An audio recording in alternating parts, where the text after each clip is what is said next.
the military doctrine that was implemented in Venezuela since the arrival of Hugo Chavez is the war of all people military doctrine that was basically created by Mao in China and that was used by the Vietnamese people in the Vietnam War to defeat the gringos.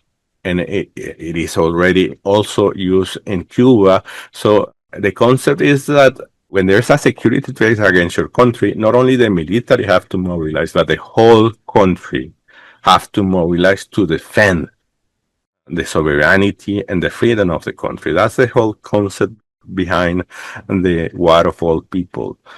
So within that doctrine, the Bolivarian militia was created, and that's a humongous deterrent for the U.S.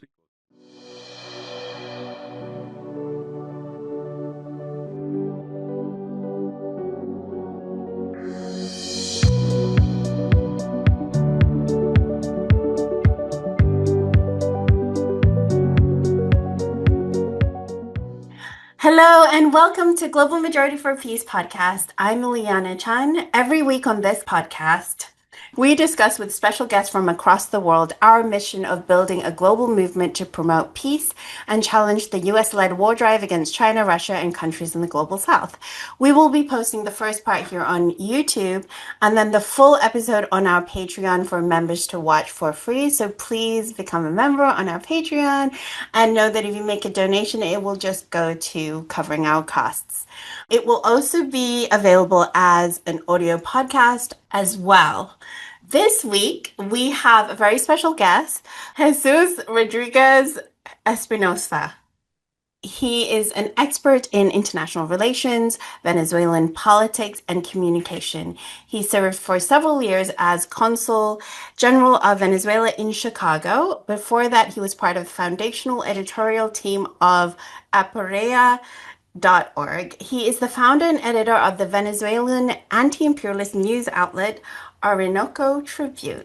Welcome, Jesus. Thank you for the invitation. So we like to begin each interview with a little bit more on a personal note so that our audience can get to know our guests. Could we start with you telling us more about the origin of your politicization? Was there a particular incident that led you to your worldview? I mean, you obviously spent several years in the US, so I wonder how that shaped your experience as well. Yes, thank you. Thank you, Elena. To make the long story short, I was born in a family of socialist-minded people, so it was not new to me, being politicized and the importance of politics in life and the presence of politics everywhere.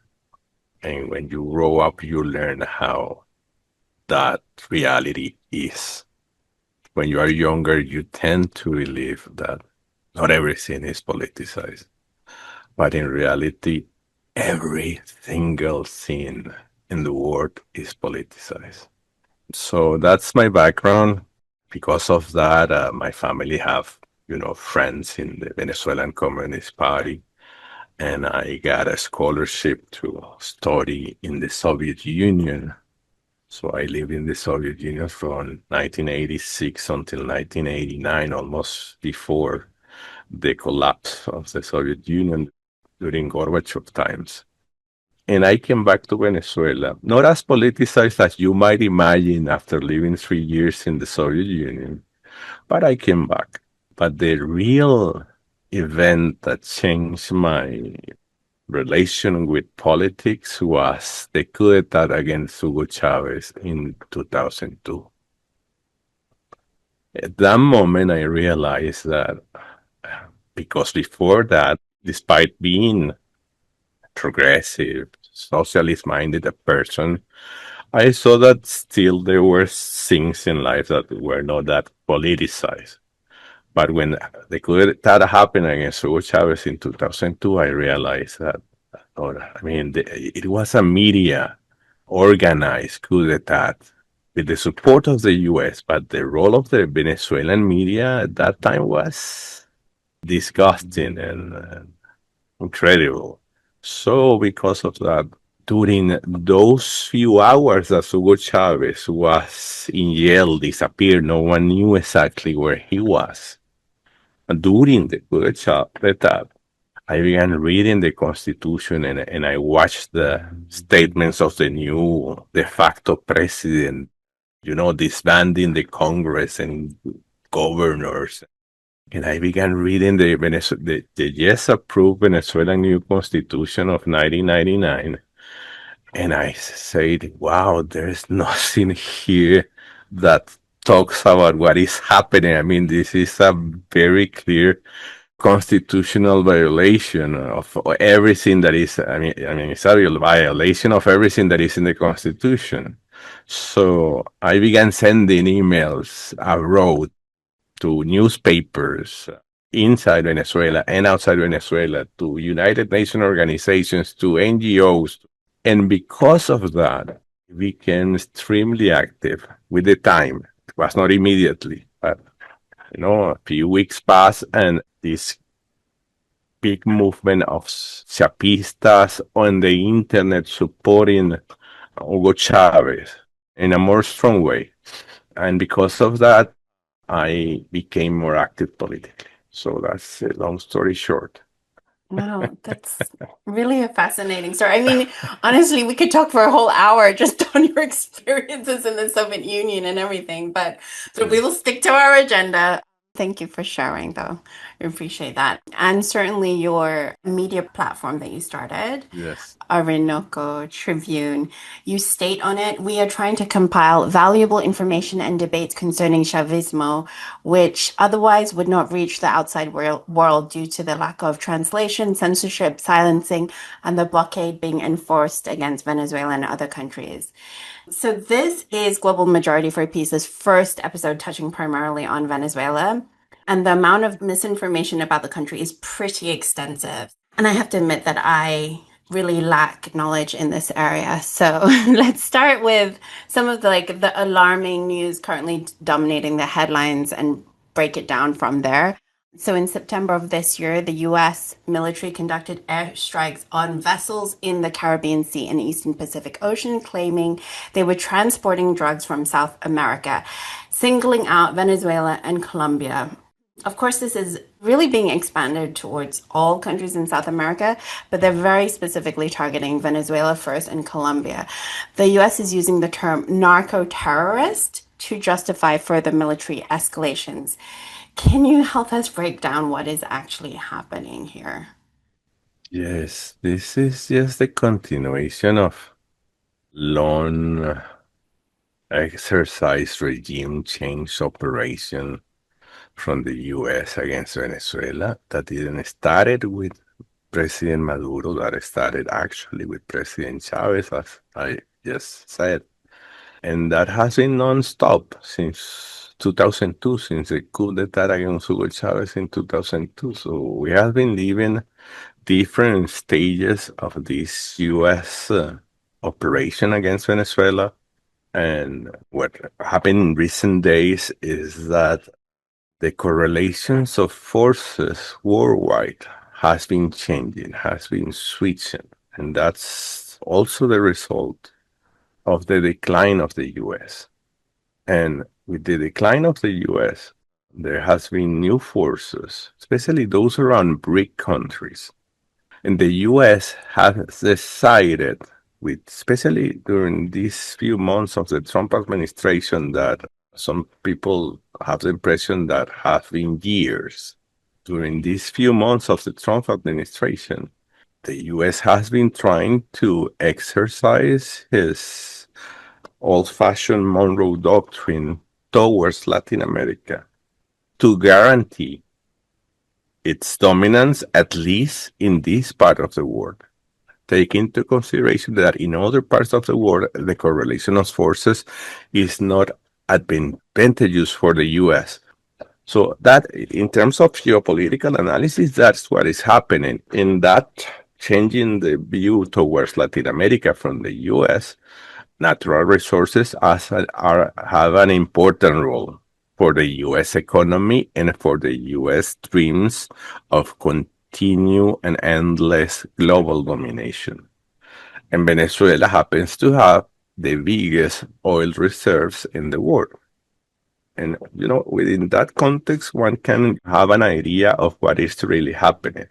Of course, you have to add to that Venezuela represents, as well as Cuba or Nicaragua, a bad example in a region that the US wants to dominate completely. And in that sense, Venezuela was the first target for Marco Rubio, that is a hardcore anti-communist, anti-Venezuelan, anti-Cuban, anti-Nicaragua operator, and the one that is, if you ask me, pushing Donald Trump towards this weird, crazy military operation in the region.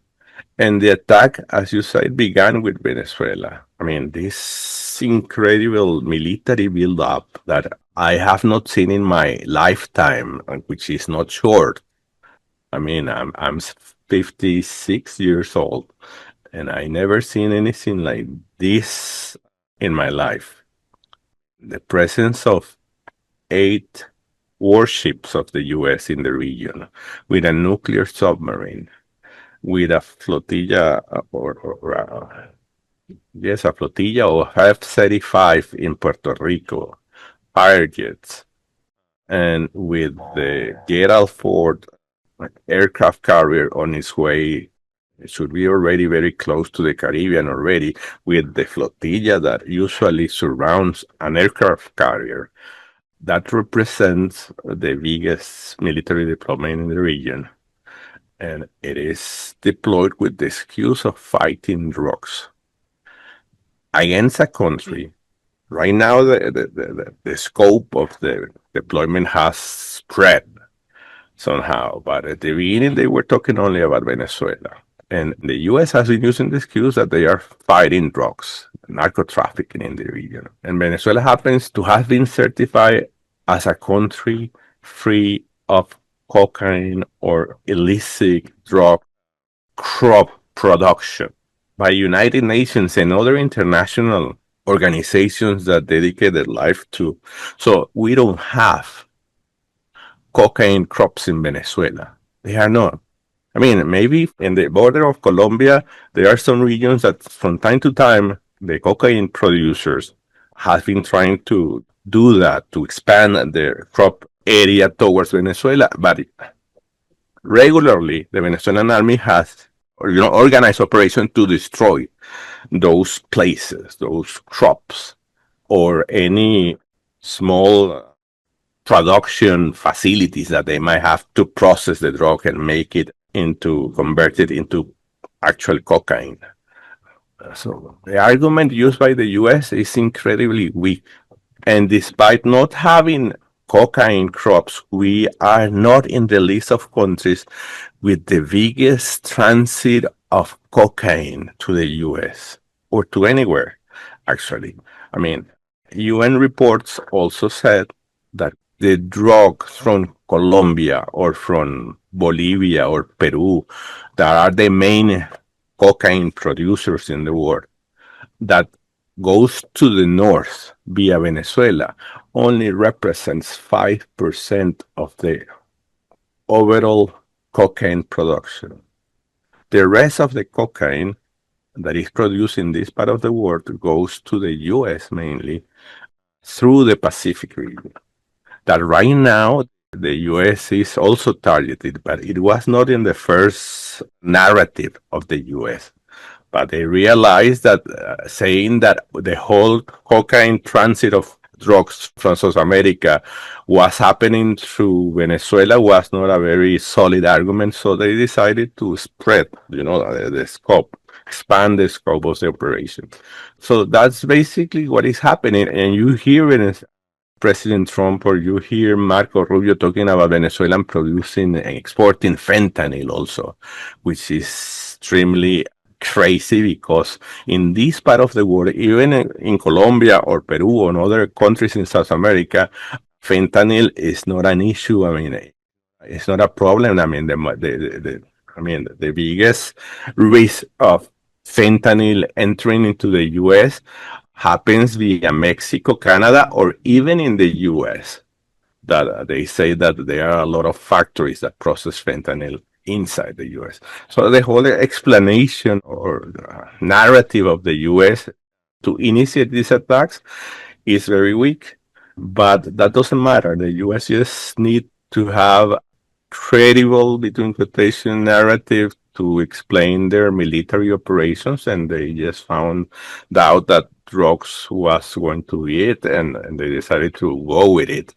And now they has been expanding it to Colombia, and that is a very amazing and unexpected development because Colombia was not in the scope of the initial U.S. operation. But when President Petro criticized, I mean, there are two things happening: a military threat against several countries in the region, but also a campaign, killing spree campaign by the U.S.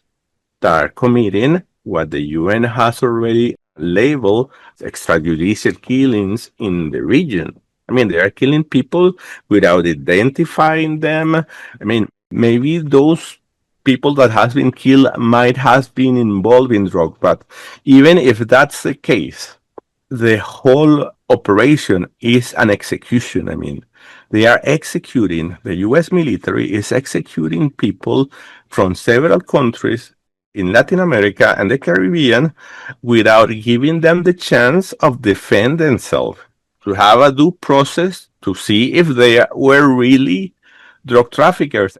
And there's a very important data that is coming from the DEA, I believe, and that says that the traditional way of dealing with drug traffickers in the Caribbean or the Pacific or anywhere in the world that are trafficking drugs on sea is sea interdictions.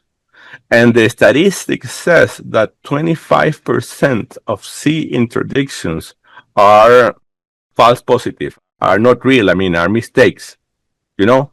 And if you extrapolate that number to the number, that percentage to the number of people already killed in the Caribbean that are very close to 70 people, we're talking that maybe amongst those almost 70 people that has been already killed, 25%, we're talking like what, like 18 human beings might have been non-drug traffickers, you know, people that were killed by a mistake in intelligence or a mistake in whatever. And even if they were drug traffickers, the approach towards dealing with drug traffickers is not killing them. So the whole operation is weak. The assassination of people is doesn't have any legal support in the international legal framework, but neither in the US legal framework, where a lot of people has been already demanding more explanation and accountability towards the whole operation. And the operation is also reaching, as you mentioned, Colombia, but now it's very close to Mexico. And it happens that Mexico, Colombia, and Venezuela have progressive or socialist presidents. And if you have a little bit of knowledge of mathematics, you will know that have an explanation, and you wonder why that operation is not happening near El Salvador or Peru or Ecuador, that are countries that are allies or puppets of the U.S. government. So that's. I think it's a really important point to point out that the escalations against Venezuela or the demonization against Venezuela, like you're saying, it dates back to 2002, like you're saying, Hugo Chavez time, and it's never really let up. I think that is probably the issue. I think the thing that is kind of scary about Trump is that maybe the escalations are so much faster or more dramatic seeming than you would normally see when they what under Biden or someone a Democratic, they try to sort of cover what they're doing. They're still doing it. It's just they're covering it with a veneer of gentility. Under Trump, it's just quite blatant and in your face. So it's scarier for some people, but in a way, you can see him coming. However, Maduro, a Venezuelan president, Nicolas Maduro, has been demonized in the US for the whole time. But this particular year, in August, the US actually set a bounty for his arrest for $50 million. And after that, after they set a bounty for $50 million on a head of state, they deployed 3 warships in the Caribbean. Now, President Maduro announced that he would be deploying 4.5 million Bolivarian militias. This is very interesting because I think from the outside, and especially if you're primed to think of Maduro as this scary person that Venezuelans are actually being oppressed by, this idea that he can deploy 4.5 million Bolivarian militias, and also I've seen reports that he's actually talking about giving arms to the public. Can you help demystify and break some of that down as well? And also, what is your assessment really of the likelihood and outcomes of this? What is being primed by the media as a potential US invasion? What you say about the bounty is extremely important because it happens just a few days after the announcement of the military deployment in the Caribbean. And it's something that has been moving up through the years. I mean, actually, the bounty on Maduro was initiated during the first term of President Trump, and they put a bounty in 2019, I believe, that it was the first bounty on the head of President Maduro, and it was for $15 million. Then, in January this year, they raised that bounty to $25 million. And that happens to coincide with a far-right Venezuelan opposition campaign of bringing mercenaries. Eric Prince was photographed within that campaign to kill President Maduro and to solve their problems. So during those days between December 24 and January 25, that particular Venezuelan far-right campaign that was supported by the US, especially with the help of Eric Prince, demanded that bounty to be raised to $100 million in order to make viable a mercenary operation against President Maduro. So, in parallel, as I said, in January, because of that, if you ask me, the bounty against Maduro was raised to $25 million. And then in August, they announced this increase in the bounty to $50 million, as you mentioned.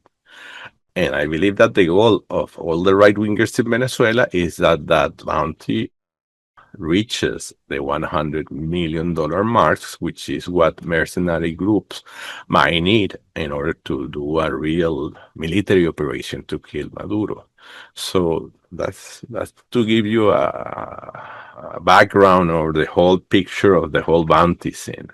And actually, Diaz Baralt, a senator, a right-wing senator from Florida in the U.S., is working on a law or a resolution, or I don't know exactly what, to actually reach the $100 million marks.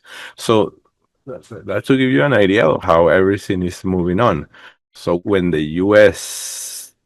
media began to talk, because it was first the New York Times that leak between quotations, because there's no actually leak. I mean, there's a inter-one relationship with mainstream media and the U.S. imperial apparatus and war apparatus. So those leaks are really orders from the Pentagon or for the Secretary of War to write this and that, and that's basically how it works. But when the New York Times leaked, the President Trump sign a secret order to deploy this military, in the Caribbean. I mean, that it came to us as a surprise for us in Venezuela. It was evident that the move was related to a regime operation against Venezuela.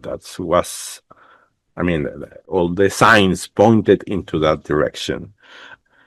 So, because of the initial presence of, I mean, those 8 warships, and the nuclear submarine, and the F-35s, and 4,500 troops around Venezuela, that before the announcement of the arrival of the aircraft carrier, the number was already about 10,000 troops. I mean, the U.S. mainstream media was talking about 10,000 troops already in the region within the framework of the operation. But if the whole flotilla and the aircraft carrier arrive to the region, we might be talking about 15,000 troops. So that's not a bad number. I mean, in terms of organizing an invasion of a country. But it is still a weak number if you compare it with the number that was needed for the Panama invasion in the 80s.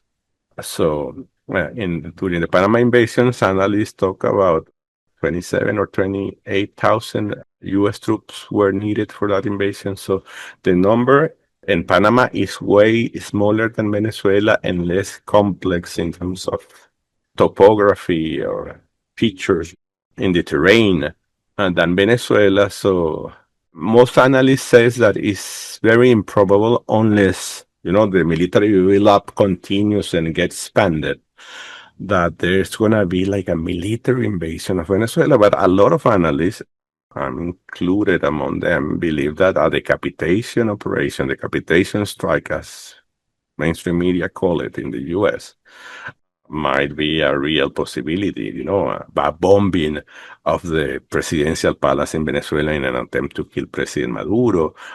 But, strikes, as Trump already have hinted that are going to happen. I mean, he has been hinted that there are going to be land strikes in Venezuela to fight against drug traffickers because he says that President Maduro is the head. They invented this cartel de los soles, cartel of the suns, drug trafficking network that no one knows exactly what it is because not even the DEA acknowledged over the years that that cartel really existed. That has been always in the imagination of Venezuelan and Miami far right people, anti-communist people. But they created this organization and they put this organization in the list of terrorist designated organization. And they say that Maduro is the head of that cartel, which is incredible lie. And the other heads of that cartel are the most important minister of the government. So when you see that, you immediately realize that there is no war on drugs scene. In reality, what you have there is a regime change operation.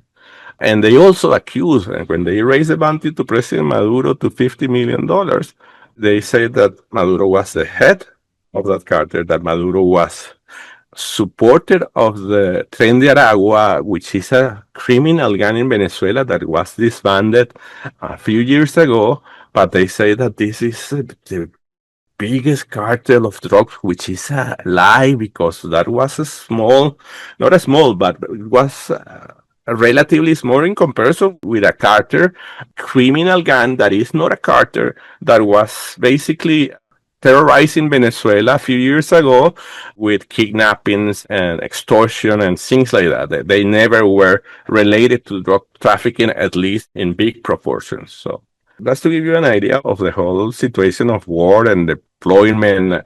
And the response of the Venezuelan government has been that, I mean, during the first move from the U.S., President Maduro, I'm talking about the last days of August, President Maduro called for a voluntary enlistment in the Bolivarian militias. It's important to say that the Bolivarian militias are not militias as most people in the U.S. think about, about those militias, that crazy militia people that you see in Indiana or Minnesota in the woods training and trying to kill the federal government or whatever. It's different. I mean, the Bolivarian militia is a branch of the Venezuelan army. And the Bolivarian militia has been already having 4.5 million members since, I don't know, 2015 or 2016. And they train most of the time on weekends, like most militias. It's like the reserve that you have in the US, the military reserve that you have in the US. And they train every weekend and they are prepared to take arms. And it's important to say also that the military doctrine that was implemented in Venezuela since the arrival of Hugo Chavez is the war of all people military doctrine that was basically created by Mao in China and that was used by the Vietnamese people in the Vietnam War to defeat the gringos. And it is already also used in Cuba. So the concept is that when there's a security threat against your country, not only the military have to mobilize, but the whole country have to mobilize to defend the sovereignty and the freedom of the country. That's the whole concept behind the war of all people. So within that doctrine, the Bolivarian militia was created. And that's a humongous deterrent for the US because when they hear that we're talking about 4.5 million militia people plus 500,000 something military personnel, they began to get scared because that's a big number. But additionally to that, with this enlistment call that President Maduro did, the number of, according to Venezuelan government statement, 3 million people enlisted additionally. In a few weeks, in 2 or 3 weeks, 3 million more Venezuelans enlisted in the Bolivarian militia. I'm pretty sure that all those 3 million people might not all of them, become a militia members, but I'm pretty sure that at least 1 or 1.5 million additional people might be already in our militia. So we might be talking about a figure close or maybe above 6 million Venezuelans that right now are being trained, especially those ones that are new, that just enlisted recently. So the Venezuelan military, the Bolivarian militia, has been organizing trainings all over the country and military drills all over the country to prepare ourselves to whatever the gringos want to do. And also that is part of the psychological warfare that happens all the time when you are facing a military invasion or a foreign military operation against your country. Yeah, I think the thing is, and we've kind of spoken about it a little bit earlier, there does seem to be a geopolitical shift right now with China rising and the global south sort of. I mean, it's not so easy, we can say the global south rising, China rising, but obviously it does make a difference because it's China's rise does create alternatives to an imperial system. It's in the beginning of that, right? But in terms of geopolitical alignments, I mean, I've heard a lot about Venezuela's key allyship with Russia, for example. Can you sort of explain the significance of these geopolitical alliances that Venezuela has, and how are they going to play out in terms of helping Venezuela withstand US provocations? Yes. Since the arrival of President Chavez in the early 2000s, the whole diplomatic approach of Venezuela towards the world changed. And President Chavez was among the very first head of states that began to talk about multipolarity and pluripolarity in contraposition to the unipolarity scheme that was prevailing, especially after the fall of the Soviet Union, when the system was called to be bipolar. So President Chavez, since the very beginning, talk about that and move the foreign policy of Venezuela towards that direction. And almost since the very beginning that President Chavez took power, he strengthened the relations with China, with Russia, with India. Those were the three most important countries that President Chavez targeted in this switch to try to decouple from the U.S. dependency relation that Venezuela traditionally had before the arrival of, like most of the Latin American countries has with the U.S. That is like this dependency and submission relationship with Washington. And we also had that before Hugo Chavez, but that changed with the arrival of Chavez. And for that reason, right now, the importance of China and Russia in Venezuelan foreign relations is extremely important. Actually, during the COVID-19 crisis, the US was in the middle of the most aggressive sanction campaign against Venezuela, and the US boycotted the possibilities of Venezuela also accessing medicines and equipment. And the Russians, the Chinese people, also Turkey helped a lot during that crisis, help us having access to vaccines, having access to equipment and everything. That's to give you an idea of how those things evolve. But in Venezuela has been intensifying its relationship with China and Russia along the way. And that relationship have reached all the fields, but the military field is also part of that relationship. And Venezuela has strengthened its military equipment with the help of Russia and China mainly. I mean, we have a lot of Chinese equipment. We don't talk too much about that, but there's a lot of top of the line, high tech Chinese military equipment being used in Venezuela, and also, of course, Russian military equipment. And we are planning to use it in the case of a gringo crazy military operations against Venezuela.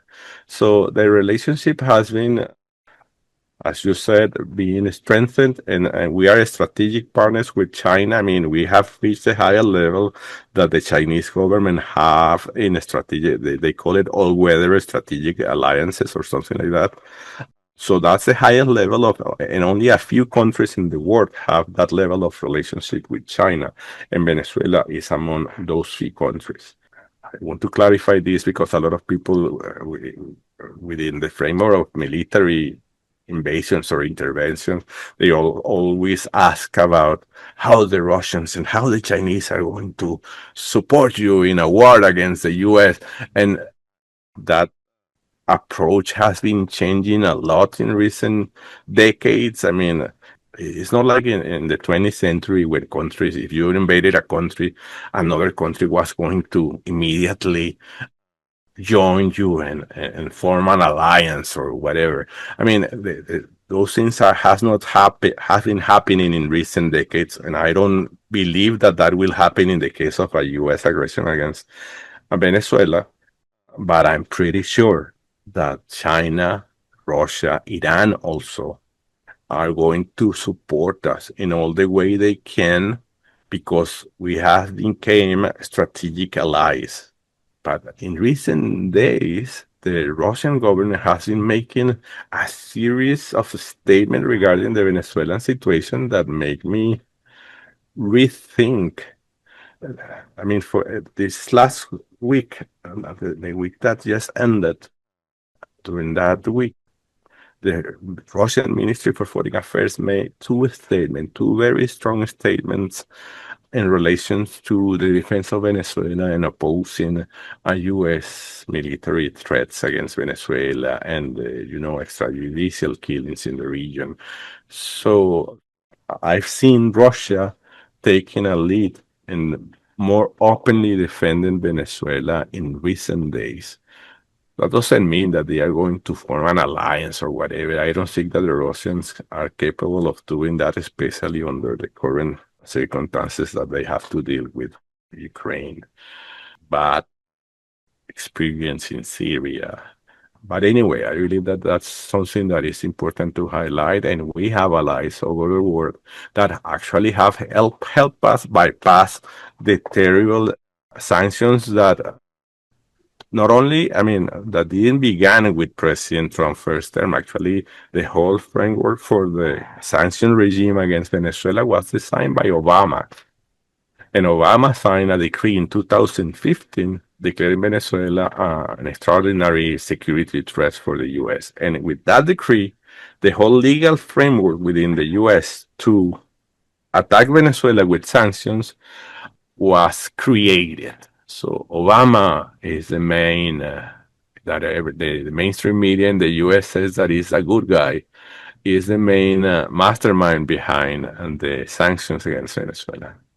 I mean, Obama did get the Nobel Peace Prize, Mm. which does lead us to the next question because Maria Corina Machado, of course, was announced as the 2025 Nobel Peace Prize winner. And she has not only called for a regime change against her own country, Venezuela, but she's also described a unique $1.7 trillion opportunity for the US to privatize over 500 companies and reverse socialist disaster brought on by the policies of President Nicolas Maduro. Now, like Juan Guaido before her, Machado is being described as a leader of the Venezuelan political opposition.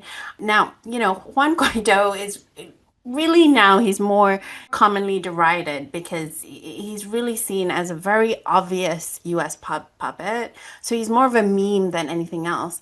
But I was just curious about the Venezuelan public's impression of these figures. Do they actually have any oppositional support in Venezuela, or are these completely Western constructs? I mean, we have right wingers in Venezuela, so they have not the biggest base, but they have a base here. That you cannot deny that. But that leadership of those guys is overdimensioned, of course. So when you hear that Maria Corina Machado is the biggest leader in the Venezuelan opposition right now, that's an incredible, excessive overstatement because, I mean, she won a primary election that was very questionable and controversial in December 2023. But before that, she was always spied by the same members of the far right opposition in Venezuela because she was always seen as an extremist actor within those far right people. So you can imagine what she represents. But for some reason, she organized this media campaign and social media operation that make her look like the only alternative to defeat Maduro in 2023 during those primaries. And she won those primaries allegedly because there are serious questions about how those primary counting of votes happened. But anyway, she won. And since then, with the help of the US, she has been trying to become the president of Venezuela, even though everyone in the opposition knew that she was politically disqualified that by the Venezuelan institutions because she had a series of criminal background that make her subject to those sanctions by the Venezuelan institutions. They are many, so I don't want to name them all because it's gonna take a lot of time. But anyway, she was politically disqualified. She knew that and everyone knew that when they elected her as the winner of those primaries. But she wanted to coerce the Venezuelan government to accept her as the candidate for the 2024 elections. And the Venezuelan government didn't dodge, even with the pressure of the US, and there were political negotiations in Barbados and Mexico and other countries with the US always pushing Venezuela to try to accept Machado and accept other conditions that they usually try to impose to countries. And the Venezuelan government didn't accept those conditions, didn't accept those calls, and she was forced to name a character that no one knew who he was, and he ran as her proxy candidate during the July 2024 elections last year. The guy is Edmundo Gonzalez, and he was a candidate of the opposition at the end of the day, and they lost. But they created this fossil in the elections after they organized an important cyber attack against the transmission system of the Venezuelan electoral system, the transmission of votes system. They hacked that part of the electoral system that is almost 100% automated in Venezuela. So they delay a little bit the reception. Because of that, they delay the reception of results from different areas of the country. And with that, they created this illusion that the election there was a fraud. They always say that there is a fraud in Venezuelan election. That's nothing new. I mean, if you check into all the Venezuelan elections since Hugo Chavez until now, they always claim fraud. But in this case, with this hacking issue, and they organize a parallel counting website where they say allege that they have all the electoral, ballots copies, and they say that they won the election. So that, I mean, what I'm trying to tell you is that they has been trying to destabilize the country since the beginning. That Maria Corina Machado is a U.S. puppet that has been trying to force Venezuela, but she is not the leader. I mean, of the Venezuelan opposition. A lot of members of actually the Venezuelan opposition right now is in the worst fragmentation stage that I have seen since the beginning of this political craziness in Venezuela since the arrival of Hugo Chavez. So she is not a leader. She is very questioned by even her partners in the far right opposition, and she is the most extreme branch of the far right opposition that, as you said, has supported U.S. invasions, supported the deportation of Venezuelans a few months ago to El Salvador, and she publicly said that it was great that President Trump deported those criminals to El Salvador. She have carnal relations with Netanyahu in Israel and the Likud party in Israel, and she has been supporting the genocide in Gaza. So she is the farthest, I mean, the person that is most far away, maybe with the exception of Kissinger, of being really a person that deserves to be awarded with the Nobel Peace Prize. So that's basically it. Actually, the organization that usually celebrates the awarding of the Nobel Peace Prize is the Norwegian Peace Council, I believe, is the name of the organization. That organization announced a few days after the awarding of the prize that they were not going to celebrate as they usually do the awarding of the prize in Oslo for Machado because she does not represent the values of the Norwegian Peace Council. So that's to give you an idea of how polarizing that decision of the Nobel Committee was or is.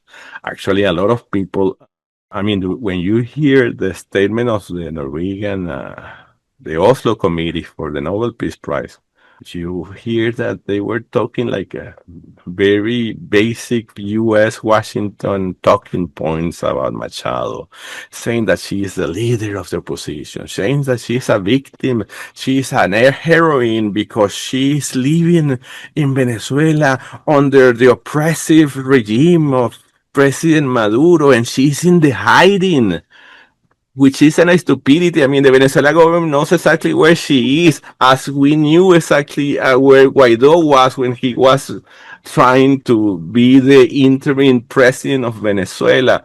And the decision of the Venezuela government with all those puppets is that the government prefer them to be free and to roll themselves in their own juice before, taking actions against them. They deserve being in jail, both Guaido and Machado, but the government prefer them to be free because it helps. Having them free helps the government more than having them in jails. You know what I mean?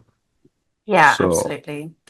Because otherwise they're used to justify further martyrdom and further justify US interventions. A bit like Navalny actually was used that way. I think for a lot of people it can be very abstract, but what you had just talked about, Hugo Chavez being the person who led Venezuela outside of US imperial control, it's just such a significant thing to have happened. I found this in my research that Venezuela reduced poverty from over 50% to around 27% between 1998 to 2007 under President Hugo Chavez.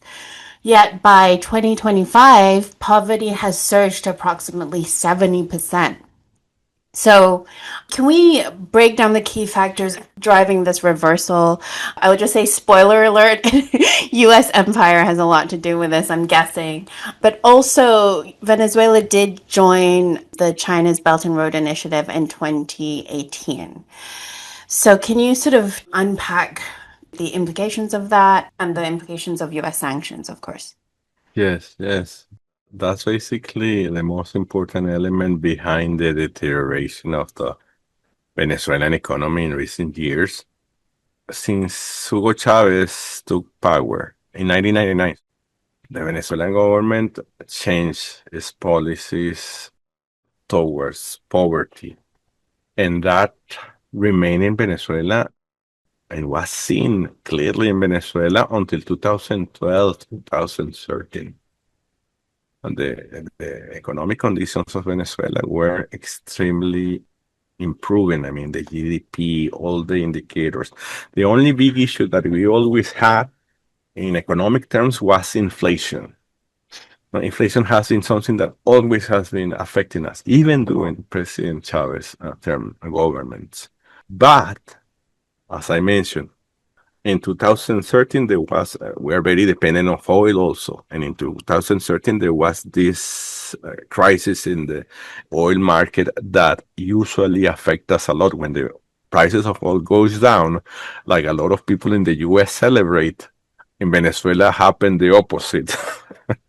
Like in many other oil exporting countries. I mean, that affects our economies. In the case of Venezuela, that was a fact. And we were coming from a period of time where the oil prices were extremely high. So that affected the economy during 2013 and 2014. And the US already began during those years with hidden, not very openly sanction operations against certain sectors of the economy. But in 2015, with the Obama decree that I've already mentioned, everything got worse. US sanctions are not something that people have to take lightly in the US. There are a lot of experts that say that sometimes they are worse and have worse cost of life impact than actual wars. So when the US sanction our oil industry, PDVSA, financially at the beginning between 2006, especially since 2016, the whole oil producing and exporting operation of Venezuela got affected. And everything came to exploded and got worse in 2018 and 2019 when President Trump arrived in his first term and began sanctioning openly Venezuelan political figures, but also Venezuelan economic institutions like PDVSA, which is the main state company, oil producing company of Venezuela.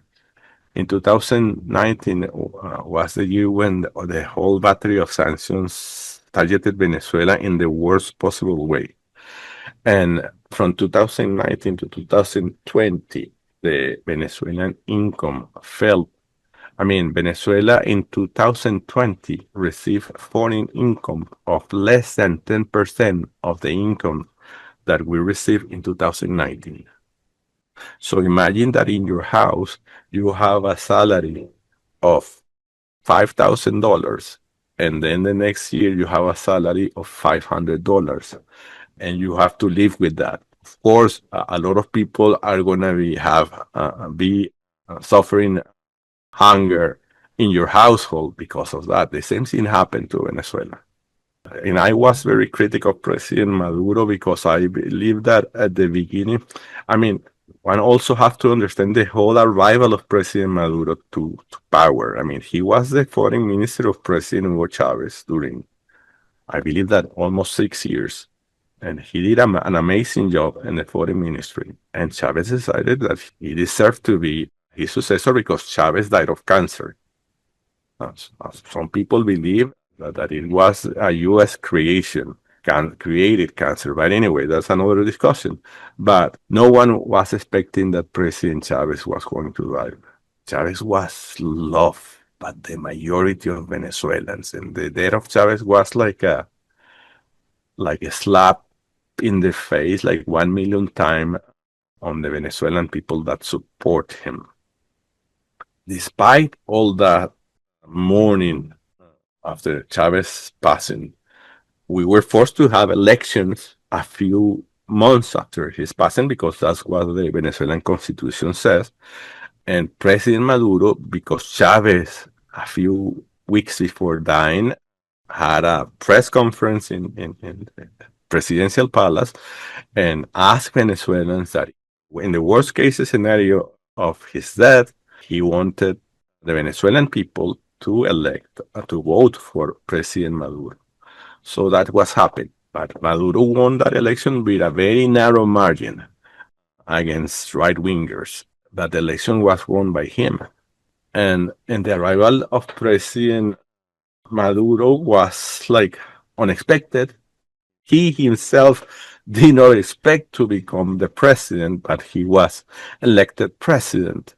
And he was also mourning President Chavez, and he was also attached to President Chavez's economical approach. And I believe that trying to respect President Chavez's political decisions in the economic field, he committed the mistake of not fixing some mistakes that we already inherited from the last years of in the economy from the last years of President Chavez, and he kept some sort of inertia in the economy that I believe is related to what I already explained. This mourning and respect to President Chavez, not trying to change the things that he did. And that inertia lasted for several years until 2018. And in 2018, President Maduro decided to decouple, if you want to call it like that, from the most important economic decisions that President Chavez took before dying. And a lot of far left people criticized Maduro for that because he disbanded the exchange rate control system that we had, that was a Chavez creation. He accepted the use of the dollar in the economy, not like legally, but the dollar in Venezuela has been used since 2018 as the main currency because of the inflation crisis that we were facing. We would face, like between 2017 until 2020, the highest hyperinflation in human history. So what I'm trying to say is that Maduro took a series of measures that some people in the far left said that are neoliberal, but in reality were the only option that we could take into consideration the incredible attack and the stabilization that we were facing during those years. And because of that, the Venezuelan economy has been recovering in recent years because of that decision that President Maduro took in 2018, and also because of the alliances that you were talking about also in these questions. And China and Russia and Iran and Turkey were key actors in this are key actors in this economic recovery that we have experienced almost already for 5 years. So Venezuelan economy has been growing, but the debacle that we suffered between 2013 and 2018 is still there. I mean, it's feelable. I mean, we have not reached the level of economic growth and wealth that we have in 2013. And most economists, the most optimistic, says that we are not going to reach the GDP level that we had in 2013 until maybe at the beginning of the next decade, if we keep this economic pace that we are having right now. So that's to give you an idea. So within that context, China and the Belt and Road initiative was an important project, but we already had an amazing relationship with China before joining the Belt and Road Initiative. Actually, when we joined the Belt and Road Initiative, we were in one of those very dark places in economic terms in Venezuela, and China was also affected because there were a lot of projects that were initiated before 2018 that were affected by the economic crisis and the distortions that we were seeing in the economy. So China retreated a little bit from Venezuela during those years, if you want me to be frank. And I don't blame China for that because, any country that have investment in other country, when they see that things are not going very good, they also try to protect their assets. And the Chinese did that a little bit, but that doesn't mean that they abandoned Venezuela. But with the signing of the Belarus initiative, somehow Venezuela and China relations began, especially after President Maduro took in 2018 also those economic decisions that I mentioned. And with that change of economic approach from Venezuela, with the signing, with joining the Belt and Road Initiative, the economic relation between China and Venezuela began to regain momentum, and we are in a very good momentum right now. I believe that it could be better, but of course, China has a lot of priorities. It's important, and it is important to say that China, when Venezuela began to have a strong relationship with China during the early 2000s, China was not the most important economic trade partner for most Latin American countries. But right now, China is the most important trading partner for almost all countries in Latin America, with the exception of Colombia and Mexico. Mexico has his particular relationship with the US and the North American Free Trade Agreement and everything, and it's going to be hard for Mexico to decouple from that. So the most important trading partner for Mexico is the US. But Colombia, especially with what has been happening in recent days or weeks against President Petro, I'm pretty sure that President Petro is going to begin to look seriously towards China. He actually announced that he might join the Belt and Road Initiative a few months ago when he visited China. So I believe that China is going to become the most important trading partner with Latin America after, Colombia switch or the couples a little bit from the U.S. dependency. I mean, I think that would be good for Latin America, frankly. Yes. Okay, just for our last question now, you've talked about this a little bit, but sort of the bare bones of what a economic system is under Chavismo, how does it compare to the Marxist model which China uses? I believe that we see in very good light the Chinese approach to communism, to Marxism, and the Venezuelan government, especially during President, not only with Maduro, because also with President Chavez, he always talked very good about the special economic zones of China that help China reach the development levels that they have right now. And with President Chavez, I remember that he talked a lot about his admirations for that. Chavez's economic behavior was more orthodox in the socialist approach towards socialism, toward communism. And with the arrival of President Maduro and under all the circumstances that I just mentioned, President Maduro had to take decisions to not to be that orthodox as President Chavez was. And despite of that, President Maduro has been also actively seeking to connect with China and develop these special economic zones. And actually, last year, a special law for the creation of economic zones was approved in Venezuela.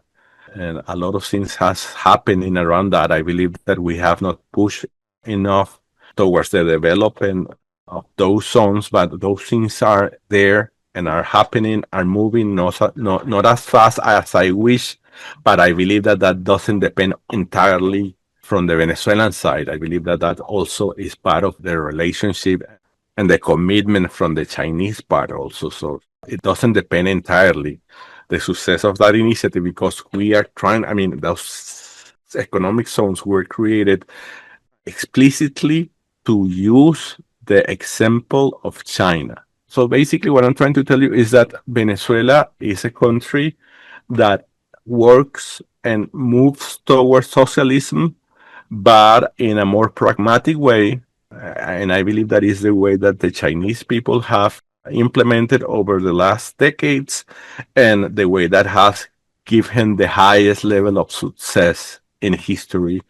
And we hope that we can reach a level like the Chinese level of growth with equity and with enough control to avoid the capitalist system that is being used to push socialism, with enough control to avoid the derailment that a lot of people saw that might happen also in China a few years ago. But right now, everyone knows that it's not going to happen. So basically, we are trying to use the Chinese example of economic growth with a dual system, mixing capitalism with heavy state intervention to try to develop the country and give wealth and prosperity to our people. We are very far of that, not because of Venezuelan government decisions explicitly, but also because of the mostly because of the global context that has been affecting us in recent years. But we're going to be there. I hope and I dream of that. Me too. I hope and dream of that too. And I believe in it. I believe in that you guys are on the right path. My humble opinion from what you've told me, I feel that you are on the right path. And you just have to deal with the US empire is basically the Exactly. issue, you know? So thank you so much for coming on Global Majority for Peace and Thank you, educating me Juliana. and my audience, hopefully. And thank you everybody for watching, and I'll see you next week. Thank you.